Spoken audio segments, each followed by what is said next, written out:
To జనచరిత్ర news. Nalgonda గడియారం సెంటర్లో బజరంగ దళ ఆధ్వర్యంలో నిరసన. రేవంత్ రెడ్డి అండ్ అద్దంకి దయాకర్ ఫోటోలను ప్రదర్శిస్తున్న కార్యకర్త నుండి గుంజుకున్న పోలీసులు అరెస్ట్. బీహెచ్పీ బజరంగ దళ నల్గొండ. తెలంగాణ ముఖ్యమంత్రి రేవంత్ రెడ్డికి వ్యతిరేకంగా బజరంగ దళ ధర్నా. ముఖ్యమంత్రి రేవంత్ రెడ్డి పవిత్రమైన శ్రీరామ నక్షత్రాలను హేళన చేస్తూ మాట్లాడిన దానికి నిరసనగా నల్గొండలో పెద్ద గడియారం సెంటర్లో బజరంగ దళ కార్యకర్తలు నిరసన వ్యక్తం చేశారు.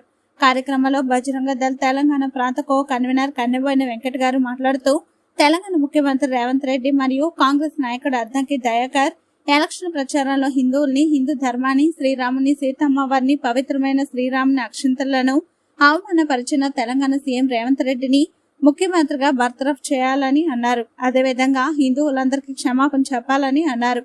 కార్యక్రమంలో బజరంగ దళ్ జిల్లా కో కన్వీనర్ యలిజాల నరసింహ, విహెచ్పి జిల్లా మటి మందిర్ ప్రముఖ్ ప్రకాష్ రెడ్డి, విహెచ్పి నల్గొండ నగర అధ్యక్షులు రాయల కృష్ణయ్య, వెంకట తరాల వంశీ, సంతోష్, శ్రీను, శివరాం తదితరులు పాల్గొన్నారు.